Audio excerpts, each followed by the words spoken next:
उच्च गति अभ्यास खंड 2। गति 80 शब्द प्रति मिनट। डिक्टेशन शुरू होने में समय शेष है 5 सेकंड। Ready, start.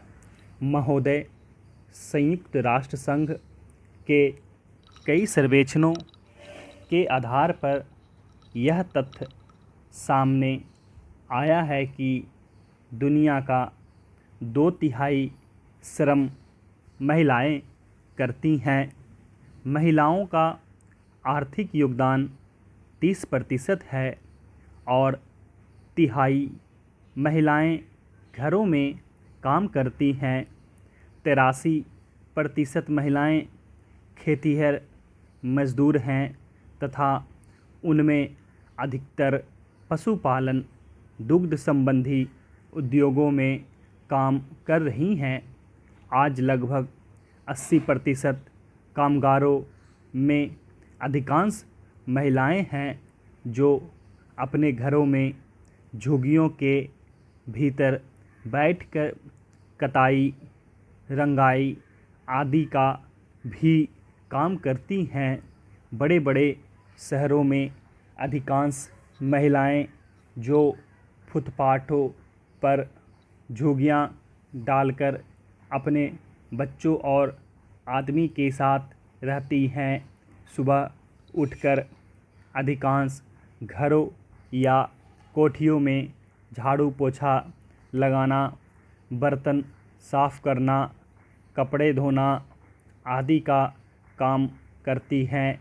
इन्हें नाम मात्र की मजदूरी दी जाती है।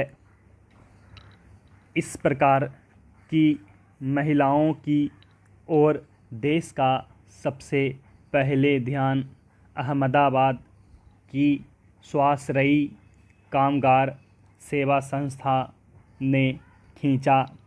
इसी संस्था ने पहले बुनकरों, कपड़ा, बीड़ी तथा बांस उद्योग में लगी लाखों स्त्रियों के सहकारी संगठन स्थापित किए और उनके लिए एक सरकारी सेवा बैंक की स्थापना की। महिला मुक्तिवाद अंग्रेजी के फेमिनिज्म शब्द का पर्यायवाची है। इस शब्द की आज तक कोई परिभाषा नहीं बनी जो हर समय और स्थान पर लागू की जा सके। यह एक ऐसा आंदोलन है जो महिलाओं को अपनी आज़ादी हासिल करने और उन्हें सुरक्षित रखने के लिए चलाया गया है। समय समय पर इसके उद्देश्यों को कभी अत्यधिक कठोर, अपेक्षाकृत उदार, लचीला एवं व्यापक बनाने की कोशिश की जाती रही है, फिर भी उसने अपने बुनियादी ध्येय में और न ही उसने महिलाओं को उनके अधिकार दिलाने की लड़ाई में शिथिलता आने दी। यह प्रश्न इस मुहिम के प्रवर्तकों और संचालकों को आंदोलित करता रहा है कि महिलाओं के किन विशेष अधिकारों की प्राप्ति के लिए इस संघर्ष को चालू रखा जाए। इस संदर्भ में यह ज्ञातव्य है कि औरतों के समस्त अधिकार परिवार के इर्द गिर्द घूमते हैं। इसलिए अधिकार प्राप्ति की यह लड़ाई पारिवारिक सुख सुविधा में अधिक बड़ा हिस्सा या कुटुंब संस्था को जड़ से खत्म करने में एक ही लक्ष्य के लिए लड़ी जा सकती है। आज महिलाओं की दुविधा यह है कि वह वर्तमान सामाजिक, पारिवारिक यथार्थ को स्वीकार कर उसमें ही किस प्रकार अधिक अधिकार पाने की कोशिश करें। महिलाओं के अनुभव और आवश्यकतागत भिन्नता को पूरी संवेदनशीलता के साथ ध्यान में रखते हुए उनकी समस्याओं के समाधान हेतु चलाए जा रहे आंदोलन को अंतर्दृष्टि से जोड़ा जाए। दरअसल किसी एक समान मकसद के लिए दुनिया की सारी महिलाओं को एक मंच पर एक साथ लाना संभव नहीं है। जातीय, आर्थिक और सांस्कृतिक भिन्नता महिलाओं की समस्याओं में आड़े आती है, क्योंकि ये समस्याएं परिवर्तनशील होती हैं।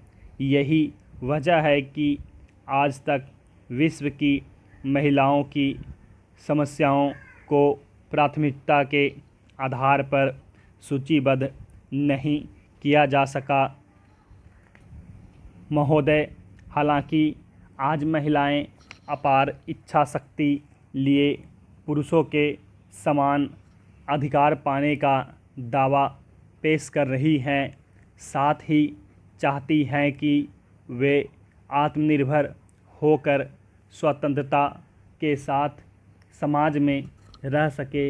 इसके बावजूद ऐसी असंख्य महिलाएं भी हैं जो मात्र औरत होने की वजह से अभिशप्त हैं। कहीं कम अधिकार पाना उनकी मूल समस्या है, तो कहीं काम करने का अधिकार प्राप्त करना उनकी आवश्यकता। इस प्रकार भिन्न भिन्न स्थानों पर महिलाओं का मान व स्थान भिन्न भिन्न रहा है। उसके उदाहरण सर्वत्र बिखरे हुए हैं। सुखद स्थिति यह है कि आज महिलाएं भी ऊंचे ऊंचे पदों पर कार्यरत हैं। आज वे मात्र खाना पकाने वाली सेविका नहीं हैं, बल्कि सर्वसंपन्न गृहस्वामिनी भी हैं। उन्हें शिक्षा ग्रहण करने, मत देने तथा बोलने का पूरा अधिकार है। वे अपरिचितों से बातें कर सकती हैं, सभाओं में बोल सकती हैं, निर्वाचन में भाग ले सकती हैं। अब वे बंदी नहीं हैं, स्वच्छंद विचरण करने वाली आज़ाद भारत की आज़ाद नारी हैं। वे मनुष्य की सहकर्मी हैं, समान धर्मी भी। वे पति की सलाहकार भी हैं और परिवार की शुभचिंतक भी। आज वे केवल मनुष्य की इच्छाओं की पूर्ति का साधन नहीं है। आज की जीविकोपार्जन करने वाली महिला को घर तथा समाज में अधिक सम्मान प्राप्त है। सिनेमा हॉलों में सिनेमा देख सकती हैं और शादी ब्याह में भी जा सकती हैं। उद्यमी बन सकती हैं, विदेश घूम सकती हैं, विदेश जाकर सर्वोत्तम शिक्षा तथा प्रशिक्षण प्राप्त कर सकती हैं। आज महिला को संपत्ति का अधिकार प्राप्त है। इसके बावजूद आज भी महिलाएं दहेज की कुप्रथा से पीड़ित है। उन्हें मारा पीटा जाता है, जलाया जाता है, सताया जाता है, जिनसे तंग आकर कई महिलाएं आत्महत्या तक करने को मजबूर हो जाती हैं और कोई तो आत्महत्या भी कर डालती हैं। क्या इन स्थितियों के रहते महिलाओं का संपूर्ण विकास माना जाएगा? वर्तमान में जिस रफ्तार से हमारे देश में श्रमिक महिलाओं का शोषण जारी है। उस हिसाब से अनेक मामले आयोग के सामने आने चाहिए, लेकिन नहीं आ पाए। इसका मतलब यह नहीं है कि हमारे देश में श्रमिक महिलाओं की स्थिति बेहतर है या उनकी कोई समस्याएं नहीं है, ना ही उनका कोई शोषण हो रहा है, बल्कि यह स्थिति शांत समुद्र की तह में घुमड़ते तूफान के आने का द्योतक है। वर्ष 1986 के समान पारिश्रमिक अधिनियम के अनुसार तो महिला तथा पुरुषों को समान कार्य के लिए समान वेतन प्राप्त करने का अधिकार है। वर्तमान में न्यूनतम मजदूरी पारिश्रमिक अधिनियम के अनुसार श्रमिक को 31 रुपये दिए जाने का प्रावधान है, लेकिन घरों तथा लघु उद्योगों में दिहाड़ी पर एवं बाज़ार में काम कर रही महिलाओं को इससे बहुत कम मजदूरी दी जाती है। सिलाई कढ़ाई के कामों में लगी महिलाओं को निश्चित अवधि से ज़्यादा काम करने के बाद भी 15 से 20 रुपये से ज़्यादा नहीं मिल पाते। स्टॉप।